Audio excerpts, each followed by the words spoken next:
Welcome to the second public forum of Mebane 2045, Planning for a Charming Tomorrow. My name is Ashley Oimby and I am the Development Director for the City of Mebane. I supervise the Planning and Zoning Department, and we are helping to lead the effort to update the Comprehensive Land Development Plan for the city. I hope that many of you have already participated in some of the efforts to engage our Mebane community in this process. We had a survey in the fall and also our first public forum in November. And this public forum, you'll continue to get to know what Mebane 2045 means and have a direct input on what the final plan looks like. Mebane 2045 is a comprehensive plan that will guide the city over the next 20 years as we consider development and conservation in our area. This document is foundational to our planning work. If you attend planning board or city council meetings, you've heard reference to our current comprehensive land development plan. This document guides how we consider development proposals, and your input is valued and will affect many generations to come in how they experience Mebane. The involvement of the Mebane community is critical to a successful planning process. We've heard a lot from folks in the fall, and we hope to continue to hear from you as the plan starts to take form. This is meant to be a community effort, and it's planning the future of Mebane together. We'll be considering various perspectives from folks who live across our study area, and we hope that you continue to invite your neighbors and talk to fellow Mebanites about this planning process. At this evening's public forum, you will explore 4 stations. You are currently at station number 1, which is the background presentation, and includes this short video. At station number 2, you will be presented with a list of goals and objectives. This list is still in draft form, and we appreciate your feedback. The goals and objectives have been crafted based on public input that we have received in the planning process so far. At station number 3, you will begin to consider land use, and this comes in the form of place types. You'll think about residential, commercial, industrial land uses and how they may play out in different types of arrangements. And finally, you'll move to the 4th station. This is where you will begin to see a map of what the future of Mebane could look like. There are 3 different alternatives presented to you at this station. We hope that you consider the goals and objectives from station 2 and the place types from station 3 as you evaluate which alternative suits Mebane 2045 the best. Good evening. My name is Ben Hitchings. I'm the principal of Green Heron Planning, based in Durham. I'm the lead consultant for the comprehensive plan. Let's take a quick look at some background information about the project. The project has 3 phases: discovery, plan development, and direction and documentation. We're in phase 2, plan development. Key tasks include confirming the draft goals and objectives for the plan and getting input on the future land use map that will guide what activities should go where in Mebane in the years ahead. The planning area for the project includes 3 components: the city corporate limits, shown in a rust color on this map, the extraterritorial jurisdiction where Mebane exercises planning and zoning authority outside the city, shown in light blue, and the utility service area, which includes parts of unincorporated Alamance County and Orange County, shown here in tan. For more background information on existing conditions in Mebane, check out our existing conditions summary for the project, available for viewing and download on the project website by scanning the QR code shown on the screen. Already, we've been working to get a lot of public input in phase 1 of the project. To do this, we are using a mix of in-person and online tools, including a project website, stakeholder interviews, online surveys, in-person public forums like this one, pop-up events at town festivals, and a community advisory committee convened specially for the project. To learn more about the public input received to date, check out our Community Engagement Summary, available on the project website by scanning the QR code shown here on the slide. Now let's talk about goals and objectives for the plan. Based on the public input received, we've prepared 10 draft goals for the comprehensive plan that describe features that people would like to see in the community in the years ahead. These include everything from a vibrant downtown to protected natural areas to flourishing and innovative local business to abundant housing choices.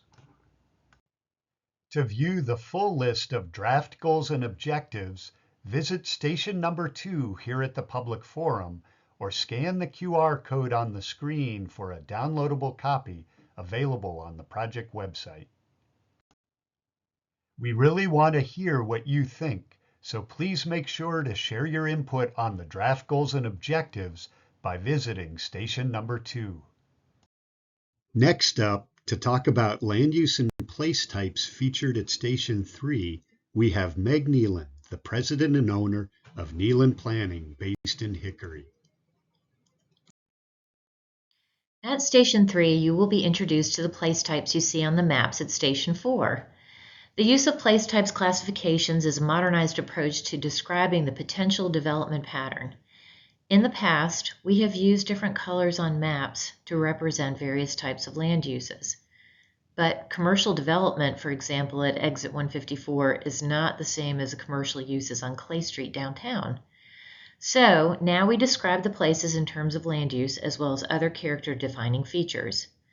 Place types describe the mix of uses, the scale and intensity of development, the connectivity such as street networks and trails, and open space types, sizes, and configurations. The place types can be organized into 4 general categories ranging from relatively undeveloped area, agriculture and open space, to high-intensity development that includes industrial uses. At this point, we have described 15 place types to recognize the variety of distinguishing characteristics found in each.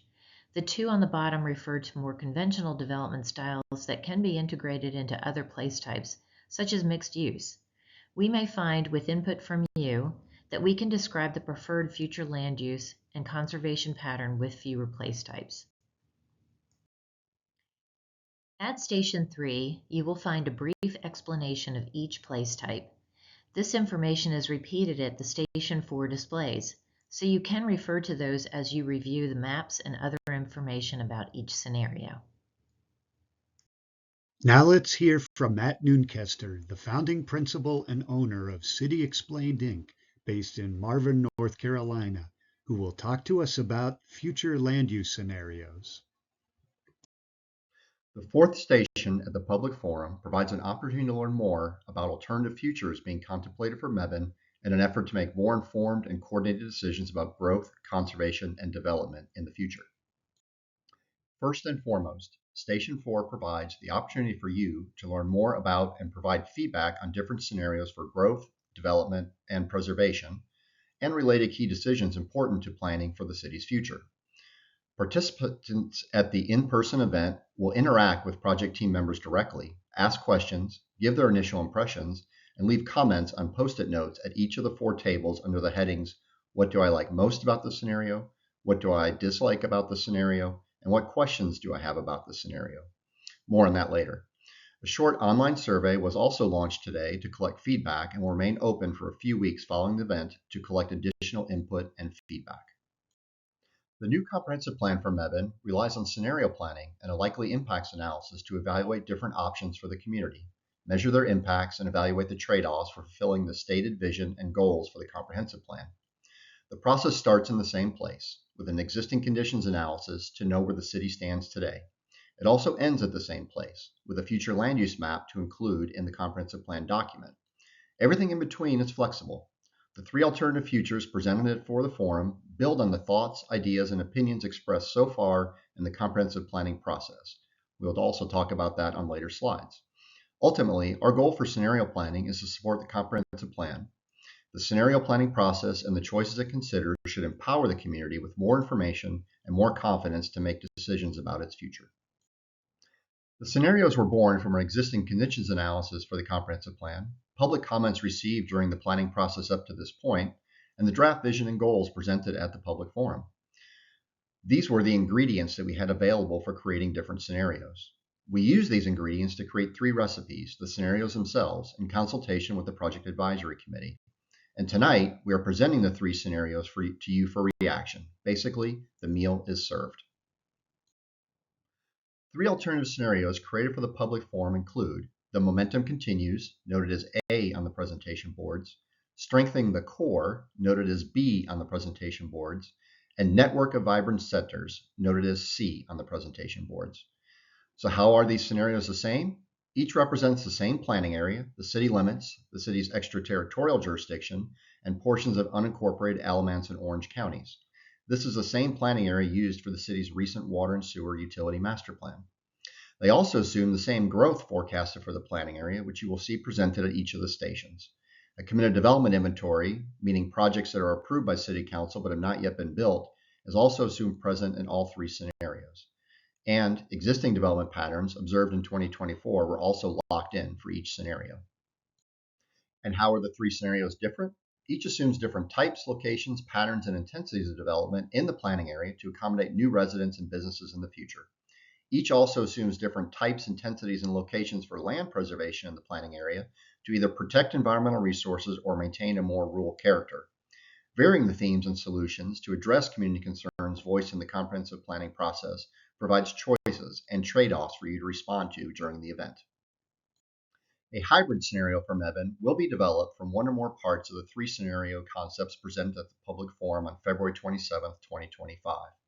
Community feedback from the workshop and an online survey launched after it will be shared with the Project Advisory Committee for consideration. The input received on the 3 alternative scenarios will influence the hybrid scenario.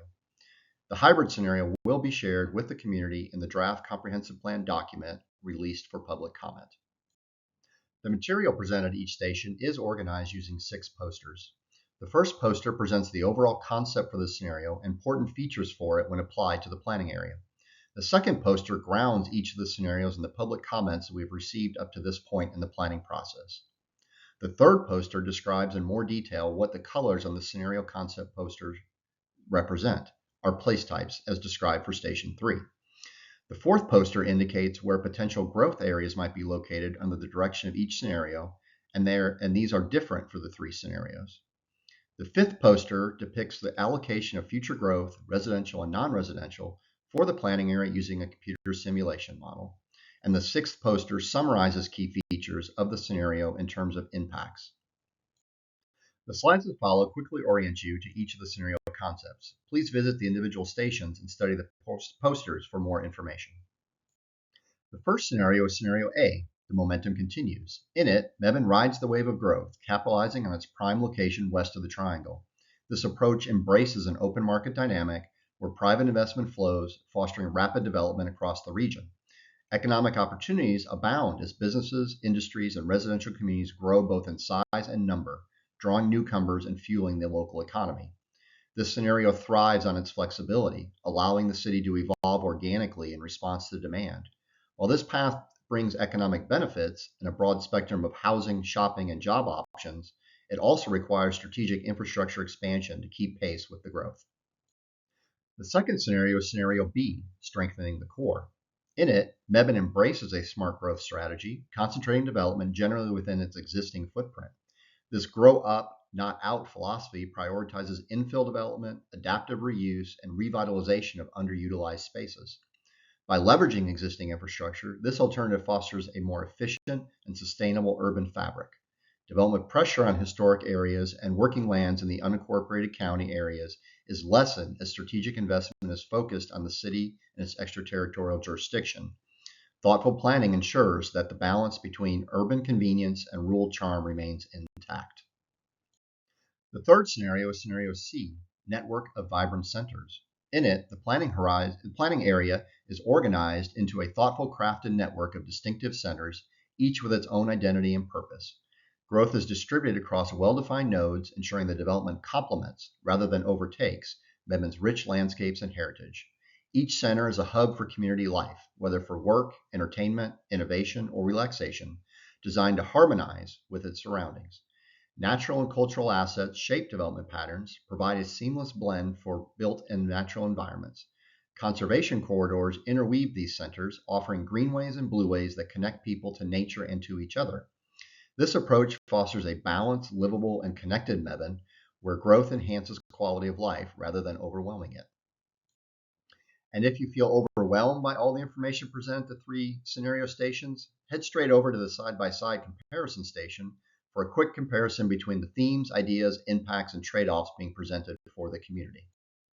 The information presented at this station is the same as the three other stations, only you do not need to keep the differences straight in your head as you move around the room. Looking left to right across each poster, you should quickly distinguish what is different between each of the features. Again, ask the project team member at this station any questions to distinguish exactly what trade-offs you are being asked to react to during the event. And finally, remember that we need your comments recorded at the different stations so they can travel with us during the remainder of the planning process. We especially need them handy while we refer to them and generate the preferred scenario in a few months. Use the sticky notes at each table and tell us things you like about the scenario, things you dislike about the scenario, and questions you have about the scenario. Ask a project team member standing nearby if you have any questions. Now let's take a minute to talk about next steps. Coming out of the public forum this evening, we're going to finalize the goals and objectives, prepare a draft future land use map, identify proposed implementation projects, and hold public forum number 3 later this spring in order to get public feedback. You can get more details and stay in touch with the project by checking the project website.